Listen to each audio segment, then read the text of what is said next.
It is the world's fastest growing faith. One of every 4 people on earth finds spiritual peace in the words of the Quran. Nearly 1,400 years ago, the angel Gabriel came to Muhammad with revelations that he was to deliver to all of mankind. He spent the rest of his life communicating God's message and setting an example for how each human being should live. Today, many Americans associate Islam with images of violence and hatred. But such scenes are the work of a few suicidal fanatics. Their actions directly contradict the teachings of Muhammad and cloud the memory of a man who long ago brought a new message of hope and serenity. It is not possible to conclude that the Prophet is a man of hate. The Prophet of Islam is without doubt the most misunderstood major aspect of the Islamic religion. Who was this man who founded Islam and brought spiritual comfort to so many? Muhammad is often thought to be worshipped as Jesus is worshipped by Christians. This is absolutely and categorically not the case. He was an ordinary human being with the same emotions, the same fears, the same insecurities that we live with. Today, Muhammad's words of tolerance and peace offer many the same guidance as they have for centuries.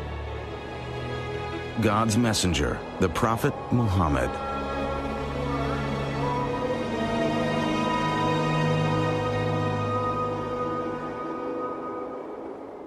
Out of respect for the beliefs and practices of Muslims, no image of the Prophet Muhammad or his immediate family will be shown in this biography.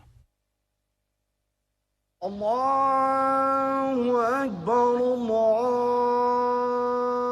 5 times each day, over 1.5 billion people turn toward the ancient city of Mecca and offer their prayers to Allah. From New York to Indonesia, from Nigeria to the steppes of Central Asia, Muslims repeat the words first learned 1,400 years ago from the lips of a humble merchant and gentle teacher named Muhammad. There was a time when he was very poor and he had only one blanket and he needed it, but there was a cat sleeping on the blanket. So he tore that part out, which was under the cat, because he did not want to disturb the cat, and he took the rest of the blanket and went away. The life of Muhammad ibn Abdullah began in 570 of the Common Era. He was born in Mecca, a thriving trading community in the land that is today's Saudi Arabia. No one could have known that the life of this child would become the foundation of a religion that would one day change history. At the time of Muhammad's birth, Arabia was a harsh, barren land, broken only by the occasional oasis. The Arabs who lived in this demanding world migrated from site to site, struggling to live off their flocks in the harsh desert. To survive in such a place, Arabs depended on the support of their tribe. The tribe protected them from harm, not only from the desert, but also from the endless raids and vendettas launched by other tribes. Social life in pre-Islamic Arabia was grim, and Muhammad was born into a time of violence, turmoil, and despair, not unlike our own. The basic structure of social organization was the tribe. But the desert nomads also depended on other Arabs who had gradually built small cities where they engaged in commerce. The most prosperous of these cities was Mecca, home to the young Muhammad. Muhammad was a member of a tribe called the Quraysh, who had left the nomadic life and become prosperous as caravan traders. Muhammad had been raised an orphan. By the time he was 8, he was under the care of an uncle who was head of one clan of the Quraysh tribe. As the primary tribe of Mecca, the Quraysh were also the keepers of the Arabs' holiest religious shrine, the Kaaba. Although a deity known as Allah was recognized, many other gods and goddesses were also worshipped at the ancient Kaaba. Arabs prayed to over 300 idols that stood in and around the sacred cube-shaped structure. It had a very important social and political consequence because it was a holy place and all violence was forbidden in a 30-mile radius around the Kaaba. Trading had brought wealth to Mecca. But jealousy and constant feuds were breaking down the old tribal system. The rich were ignoring the poor. Some felt that the old Arab religion needed change. Jews and Christians had had their prophets of reform. Just as Moses and Jesus had provided inspiration and renewal, many in Mecca now longed for a new spiritual revitalization. Muhammad had become a caravan manager in his native city, leading trading trips as far away as the land that is today Syria. But he was also aware that the old values of charity and community were breaking down in Mecca. Muhammad was deeply respectful of the religion of his ancestors. He was a frequent visitor to the Kaaba and attempted to lead a life of fairness and respect for all. We don't have lots and lots of information about the Prophet Muhammad before he was called to be a prophet, but that information which the tradition has passed down indicates somebody who was, on the one hand, very good at what he did, a caravan manager. His nickname, among other things, was Al-Amin, the trustworthy person. He was very soon known as the righteous one because he was known for being a fair kind of man, a man who was concerned with social issues. As well as somebody who was efficient. He was seen as somebody who had strong leadership qualities. He was good-looking. He had a piercing eyes that seemed to go into people's souls, a smile. He sometimes looked sad. And a very sort of distinctive way of walking. In the year 595, Muhammad was hired by a wealthy woman of Mecca named Khadijah to organize and guide a caravan for her. He accepted and returned with a handsome profit. The trip would begin a new life for Muhammad and Khadijah. He was an international business executive whose boss was a woman, and he was obviously very eligible, and she proposed to him directly. Khadijah, in many ways, is an interesting historical figure. She's a self-made woman who decided to propose to Muhammad, who was not a prophet at that time. He was, reports say, 15 years her junior. They apparently had a very loving relationship. Muhammad and Khadijah had 5 daughters. Muhammad was an adoring father, and throughout his life displayed affection for all children. Although the clan headed by his uncle had little prestige among the Quraysh, Muhammad's reputation in Mecca continued to grow. He was known for his kindness to slaves, his charity to the poor, and his fairness in dealing with all. Each year during Ramadan, the 9th month of the lunar year, Muhammad sought out the mountains surrounding Mecca as a place where he could refresh himself in solitude and prayer. In the year 610, at the age of 40, the humble business manager and family man took himself on one of these retreats to a mountain cave.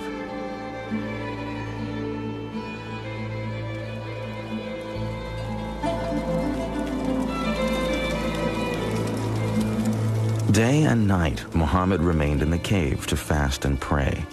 One night, as flames danced on the darkened cave walls, Muhammad's life changed forever. Suddenly, an angel in the form of a man appeared and commanded him, "Proclaim." Muhammad was terrified and confused and said he had nothing to proclaim. The angel clasped Muhammad in a suffocating embrace. Harder and harder he was squeezed until it seemed the last breath of life would be wrung from his body.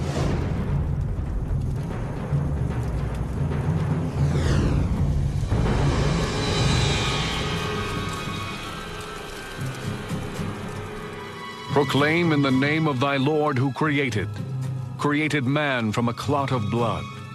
Proclaim, and thy Lord is most bountiful. Muhammad was terrified and ran from the cave. He was sure something awful was happening to him, but as he scrambled over the mountainside, the angel returned and spoke again. O Muhammad, thou art the messenger of God, and I am Gabriel. He was terrified I think any of us would be if we suddenly started receiving voices and seeing visions of angels. The traditions about the life of the prophet present him as coming back from this experience profoundly shaken. Petrified with fear from a mystical experience he did not comprehend, Muhammad rushed to Khadijah. And she held him in her arms and said, you know, my dear, you know, these things are from God. And it was she who convinced him that these were not delusions. But in his fear, Muhammad did not fully understand the frightening events that had happened to him. He could not know that the angel Gabriel would return again and again to deliver the words of God, and that the words that would eventually pour from Muhammad's lips would forever alter the future of his people and the world.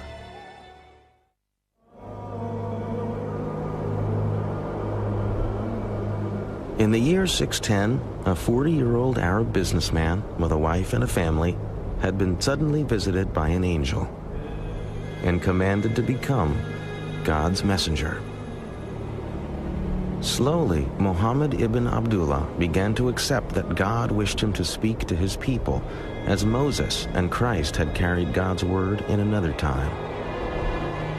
Several revelations followed the first, but Muhammad was confused and struggled to understand precisely what message God wanted him to carry.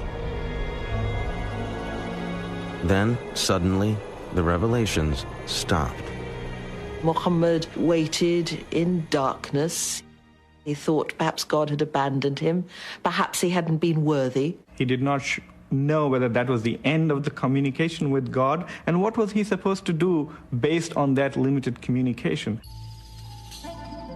What had he done to offend heaven and the angel who had spoken to him? How could he be a messenger if he had no message? But as he sunk to the depths of despair, the silence was broken by another revelation.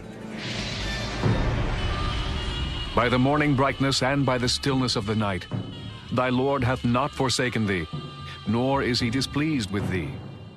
What is to follow is better than what has preceded, and soon thou wilt be granted that which will please thee.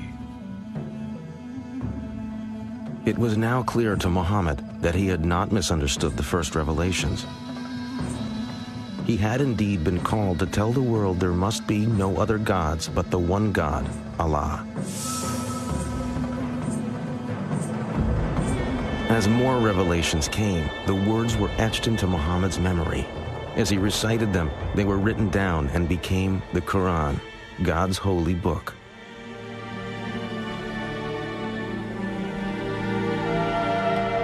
At first, only Khadijah and a few close friends and family accepted the Quran. But little by little, Muhammad started to speak out, and Arabs and other clans of the Quraysh began to embrace the message. The words of the Quran clearly had great impact, for his listeners responded to the words not as religious instructions, but as poetry. Before the rise of Islam, the Arabs did not have great architecture, did not have great art of textile, or practically no calligraphy, but that very great poetry, oral poetry. That was the supreme art. And so what had developed at that time was a culture in which poetry played the role perhaps of television programs, maybe soap operas, even more in our modern culture.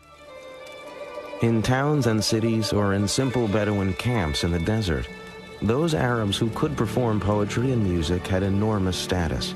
Now, as Muhammad chanted the verses of the Quran, the words became music as he touched a deeply spiritual nerve in his listeners.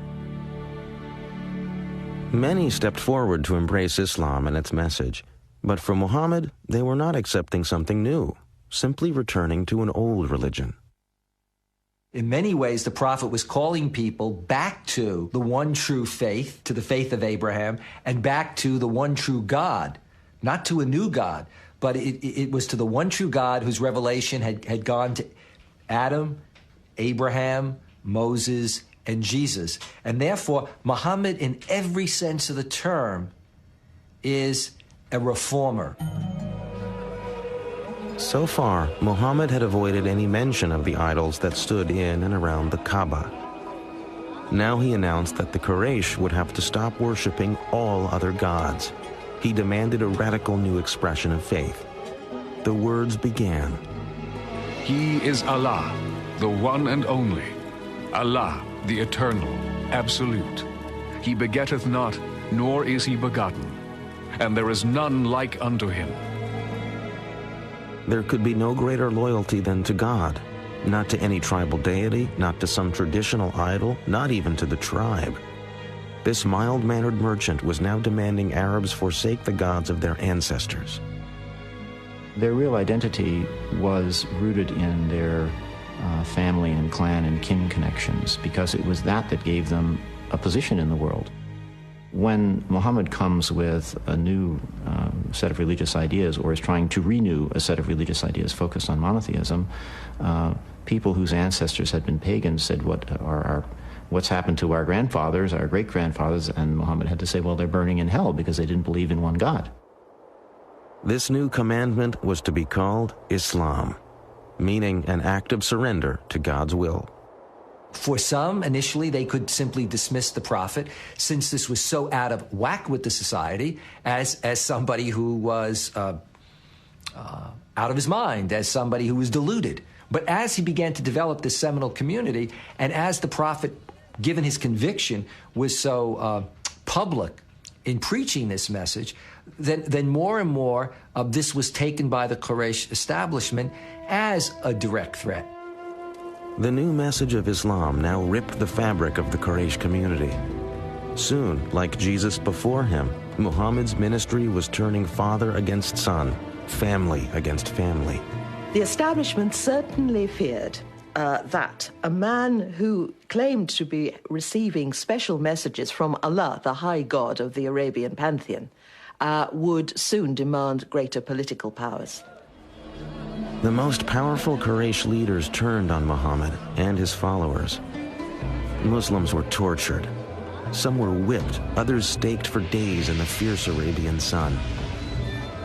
Muhammad himself endured the fury of his neighbors, who hurled dirt and insults at him in the streets. For 2 years, Quraysh leaders placed a ban on intermarriage and trade with any followers of Islam. No one was allowed to sell them food.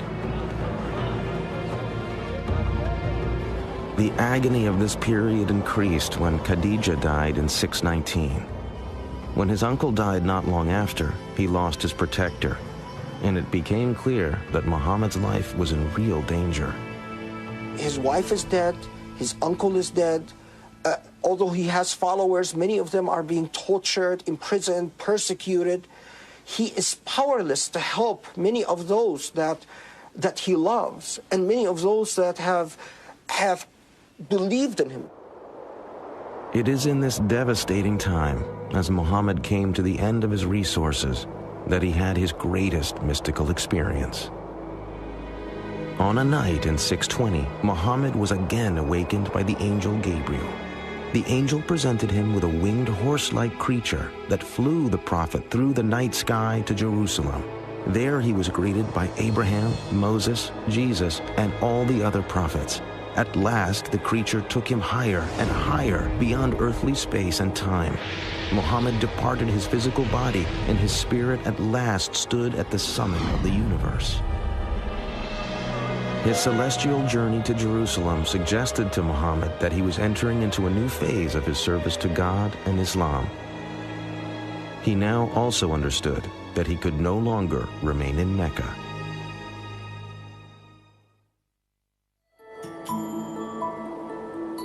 Over 200 miles to the north of ancient Mecca lay the fertile oasis of Yathrib. It was a lush island of green amidst harsh volcanic mountains and untillable desert soil. Its sweet water and abundant crops of grain and dates made for a comfortable life. But Yathrib was troubled. The tribes who lived in this beautiful place were locked in a deadly state of rivalry. Crammed together in this small oasis, the tribes were caught up in a continuing pattern of warfare and violence. Something was needed to break the pattern.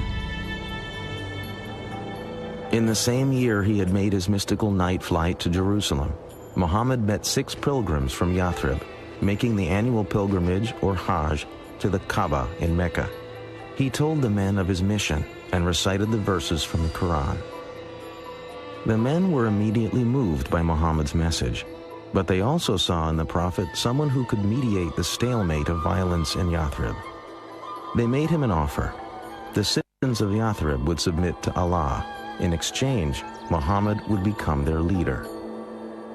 Muhammad was invited to a community that was in many ways divided and in disarray. And they basically invited him, saying that they needed a strong leader to come in and to organize and lead that community.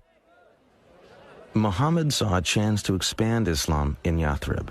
He also saw a haven that would protect him and his followers from persecution. He urged all Muslims to pack their things and leave Mecca for a new life. It was a dangerous undertaking, but the Muslims were willing to take their chances. Muhammad and his closest disciples stayed behind until most of his followers had left Mecca. Quraysh leaders soon realized that once Muhammad left, he would be beyond their control and would become a leader of their rivals and possible enemies. The choice was made. Muhammad must die before he reached the new land. So that no one clan would have to bear responsibility, it was decided that one member of each would plunge a sword into Muhammad at the same time. The men frantically searched Mecca, but Muhammad had been warned of the threat and had made his escape. The following morning, horsemen pursued Muhammad and at last followed his trail to the entrance of a cave. Muhammad and a disciple were hiding inside. But Muslim tradition says the Quraysh assassins found a pigeon nesting at the cave's mouth and the entrance covered with a spider web. The Quraysh concluded no one could be inside. Allah had protected his prophet. The flight from Mecca in 622 is known to Muslims as the Hijrah. No event has greater importance in the culture of Islam. It became the start of the Muslim calendar. It was because it was the start of the establishment of the Muslim community. So that unlike the Gregorian calendar that starts with the birth date of Christ, the Muslim calendar, or the Islamic calendar, which is based on the lunar calendar, is one that is based on this concept of community. When Muhammad arrived in Yathrib, people rushed to meet him and all wanted the honor of having him stay in their house. Instead, Muhammad allowed his favorite camel, Qaswa, to wander unguided through the town. When at last Qaswa stopped and fell to her knees, Muhammad declared that was the spot where he would live. He ordered work to begin on a house and the first mosque. Henceforth, Yathrib would be called Medina, a name simply meaning the city. But the greatest change would be in the very nature of the community itself. Muhammad's visions brought new words to unite both his own followers from Mecca and the people of Medina. The Quran now had a new verse. Those who believed and made the Hijrah, and those who gave their homes and helped, these are the protectors of one another. What he began to create in Medina was something that was absolutely unheard of and novel in Arabia. It was a community bound together by an ideal, by a shared ideology, by a shared religion, not by blood. He was creating, as it were, a super tribe where people were not related to one another, but they were related to one another in faith and by agreement. If you think about 7th century Arabia being based on tribal kinship, the idea of a community based on a faith that anyone could join, slave, woman, man, rich, poor, dark, light, was revolutionary, and of course, very menacing for some. To further unite the Muslim peoples, Muhammad ended his mourning for Khadija and began to take new wives. In all, he would marry 11 women from many different tribes and clans. About 7 months after the Muslims arrived in Medina, the first mosque was completed. It contained a large courtyard for saying prayers. Several methods were considered for calling Muslims to prayer. A ram's horn, like the Jews, a bell, like the Christians. Finally, it was decided that only a human voice was needed to proclaim the call to prayer that Muhammad taught his people. A young man was selected to make the call, and for the first time, Muslims heard the words that still echo from mosques around the world, beckoning all to come to God. Allahu Akbar, Allahu. I bear witness that there is no God but Allah. I bear witness that Muhammad is the apostle of God. Come to prayer. Come to prayer. Muhammad had believed he was calling the faithful back to a religion Arabs shared with Judaism and Christianity. But following Allah's orders, the Prophet now set out to create a new identity for the Islamic community that would separate it from the older forms of monotheism. The Quran also and the Prophet believed that the revelation that had been given to Moses in what is called the Torah and the revelation to Jesus had become distorted historically, not by the prophets, but by their later communities. To dramatize the shift away from Christianity and Judaism, another order became part of the Quran. Muslims were no longer to face Jerusalem when they prayed. Forever after, God's faithful would pray facing Mecca and the Kaaba.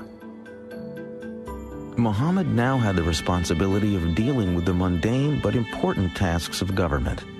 These roles would set him apart from the ministry of Islam's earlier prophet, Jesus Christ. There is an immense contrast between Jesus and Muhammad, largely stemming from the fact that, unlike Muhammad, Jesus was never head of state. Muhammad was now a political leader. That meant he was making decisions affecting the workforce, the economy, trade, and the safety and security of Medina.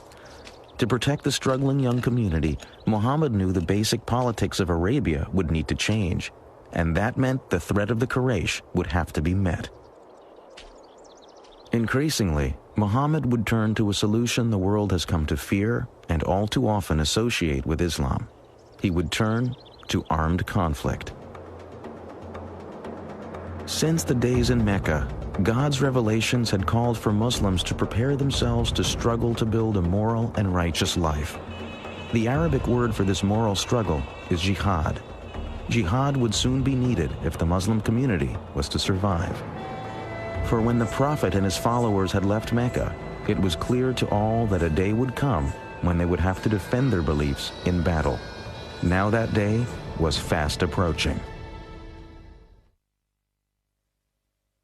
Out of respect for the beliefs and practices of Muslims, no image of the Prophet Muhammad or his immediate family will be shown in this biography. Although the religious foundation of Islam included Jesus' message of peace, it had also taken on the Jewish tradition of justice. The Quran's verses that flowed from Muhammad's mouth were now beginning to include a message justifying armed defense of the community. Permission is given to fight because they are wronged. Verily, Allah is most powerful for their aid. They are those who have been expelled from their homes. Muhammad's plans for the defense of the community now began to include the word jihad. It is a term that is often cited by those who oppose Islam as evidence of the religion's reliance on violence and war. But the true meaning of jihad is something quite different. Jihad comes from the Arabic root jahada, which means struggle. It is consistently referred to as a struggle for the sake of God. If the jihad is financial, you respond financially. If the jihad is violent, you respond violently. And these become ways, again, of reestablishing peace. But in history, that notion of jihad then comes to be appropriated and hijacked at a very early period by extremists, and that then connects to what extremists like Osama bin Laden and Al-Qaeda do much later on, taking this concept of jihad to legitimate what they choose to do. Muhammad had spoken about jihad while the Muslims still lived in Mecca. But the new revelations now stressed a different side of jihad. They came at a time when Muslims in Medina were fighting for survival, for most had not been permitted by the Quraysh to leave Mecca with any valuables. When Muhammad and his followers arrived in Medina, of course they were then, in a sense, exiles from their hometown. They were, to put it bluntly, unemployed. They didn't have any obvious source of support. They weren't date farmers, and all the available land in this agricultural settlement was already spoken for. So they began to make raids. God had given Muslims the order to struggle. Now God's revelations allowed that struggle to include the right to survive. And so you also see the way in which jihad then comes to be defined as the right and indeed at times the obligation of Muslims, both as individuals and of the Muslim community itself, to defend itself, to engage in defensive warfare. Armed with the Quran's approval of defending their community, Muhammad chose a traditional Arab solution: defend yourself by attacking. Muhammad would lead an army to raid the most important Quraysh caravan of the year. Muhammad's plan was to intercept the caravan as it approached the wells of Badr near the Red Sea. But before his forces got to the wells, word of the Muslim army reached Mecca. Quraysh leaders were outraged that Muhammad would attempt to capture their caravan. 1,000 men marched out of Mecca to meet the Muslim army. Muhammad now knew the Quraysh would force him to fight. The night before the battle, the Prophet had no idea if his men were willing to die in what had now become war. But after listening to stirring speeches, his followers vowed to offer their lives for Islam. The Quraysh army outnumbered the Muslims by 3 to 1. But as the battle began, Muhammad revealed he had a great sense of tactics, and his warriors fought with ferocity. The Quraysh leaders had believed a show of force would be enough to defeat the Muslims. But by midday, it was the Meccan army that panicked and fled the field. The dedication and cohesiveness of the Muslim army had saved Islam. Now Islam would reveal itself to be not only worthy of victory, but capable of compassion as well. After the first victory that the Muslims achieved at the Battle of Badr, the Muslims began in the usual Arab way to kill all the survivors. And Muhammad immediately had a revelation to say, no, this must stop. There must be no killing of survivors. Muhammad had set his eye on a more distant goal. The Muslim warrior's enemy of today must tomorrow become his brother in faith. Say to those who are captives in your hands, if Allah findeth any good in your hearts, He will give you something better than what has been taken from you, and He will forgive you. The victory at Badr had great consequences. After the battle, converts from all over Arabia began to flock to Medina. Like the Muslims, these converts saw the victory as a sign of God's salvation and protection, similar to God's parting of the Red Sea for the Israelites. The Battle of Badr has enormous significance to the Muslim community, and I think that was the first political act that was successful, which cemented the vision or the dream that Islam could establish a community. Islam could become a civilization. For 3 more years, the Quraysh army would try and destroy the Muslim community. They would win some battles, but always Muhammad and his followers struggled and survived as their numbers continued to grow. As the Meccan army struggled home after a final unsuccessful battle, their leader was at last forced to admit, every man of sense now knows Muhammad has not lied. Medina and the Muslim community were finally safe from attack. The Prophet was now poised for the final step in the pursuit of his destiny. That step would be his return to the holy city of Mecca.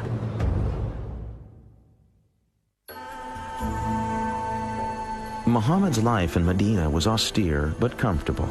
He had few possessions but wanted for nothing. He lived in quarters attached to the mosque, usually spending each night in the room of another of his wives. Muhammad's wives were a diverse group. One was a Jew, another a Bedouin. One was even his cousin. Most were chosen for various political reasons, but a few, such as his third wife Aisha, were clearly matters of the heart. Muhammad now told his followers that revelations from God said each man was permitted to take no more than 4 wives, and the husband was required to treat them all as equals. Marry women of your choice, 2, 3, or 4. But if you fear that you will not be able to maintain justice between your wives, then marry only 1. The modern world has frequently come to view Islam as male-oriented at best and misogynistic at worst. But in truth, Muhammad's teachings brought women new rights that would not be achieved in the Christian world for centuries. The first was the right to life. The Quran forbade the practice of female infanticide, which had been common in early Arabia. Women were also given the right to an education, to be duly educated as men were, to inherit, which meant that they could buy and sell property, which again would mean that they would have to undertake business transactions. The custom of Muslim women wearing veils is mistakenly pointed to as another indication of Islam's prejudice against women. The emancipation of women was a project that was very dear to the Prophet's heart. There is nothing in the Quran about all women having to be veiled or secluded in a separate part of the house. This is a practice that the Muslims picked up 3 or 4 generations after the death of the Prophet. I feel that being a contemporary educated woman is far more in line with what the Prophet would have aspired for a woman than what we've seen maybe throughout recent Islamic history. Muhammad had achieved enormous success. His followers had grown in less than 20 years from a handful to thousands of converts. But he could not complete his mission so long as the holy site of the Kaaba remained home to idols. In January of the year 630, Muhammad set out for Mecca at the head of an army of 10,000. As the Muslims approached the holy city, Meccan people made no attempt to resist. It was clear that the old gods of the Quraysh were powerless in the face of Islam.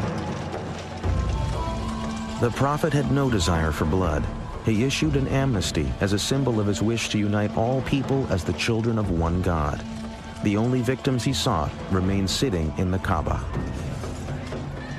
The Prophet entered the holy structure and proceeded to lead the destruction of all 365 idols as he recited the verse, "The truth has arrived and vanquished falsehood."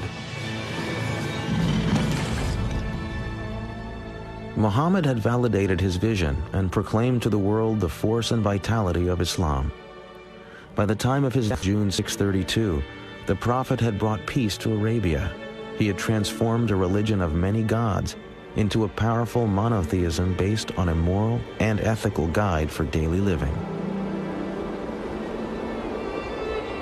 But Muhammad's death was actually the birth of the great age of Islam. Within 100 years, the words of the Prophet spread from Arabia to the world.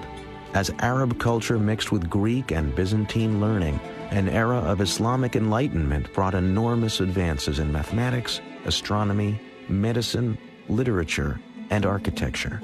Who would have thought today, let alone then, that a man who is described as born an orphan into a divided Arabian society, illiterate, a caravan manager, would create a religious tradition that within 100 years of his death, its physical presence would spill out of Arabia, go all the way to North Africa and all the way over to India. And he always warned his followers not to make him into a Jesus, not ever to say that he was divine. He was just an ordinary man, he said. The fact that he led what we might call a normal life, I think, makes him very appealing to many Muslims, to most Muslims perhaps. That he married, that he had children. These are all things, I think, that make him very approachable as a model for people. So many centuries after it ended, Muhammad's life remains the foundation of the faith he founded. Today, it is the fastest growing religion on earth. As these worshippers respond to the ancient call for prayer, each looks to the Prophet's example to provide peace and serenity in their daily lives. The ancient Kaaba remains in Mecca, and millions of pilgrims arrive each year to retrace the footsteps of the Prophet.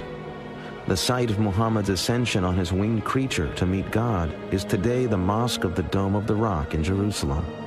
Muhammad's gateway to heaven has tragically become the focus of enmity and hatred between two peoples who trace their ancestry to the same beginnings. Some Muslims who partake of violence use the words of a compassionate man to legitimize their acts of cruelty and hatred. They cite verses of the Quran as inspiration for their monstrous ambitions. Since September the 11th, we've heard Osama bin Laden reciting some really blood-curdling verses from the Quran. But what bin Laden fails to do is to mention or recite the verses that in every case succeed these ferocious verses, which say, "But forgiveness is better." If one wants to take one part of the story, one of the chapters, and develop a conception of the Prophet upon that single chapter, well, of course it's going to be very distorted, and the Prophet is going to be understood as a man of violence and a man of hate. When people commit violence and injustice in the name of Islam, they are committing violence and injustice against Muhammad and God. For peace to come to a troubled world, Muslim and non-Muslim alike will have to find a source of trust and acceptance of their common goals. One such source could be a better understanding of the life of Muhammad. Cleansed of the selfish motives that some terrorists wish to give them, the words of the Prophet remain to offer hope and optimism to a troubled world. Whosoever killeth a human being, it shall be as if he had killed all mankind.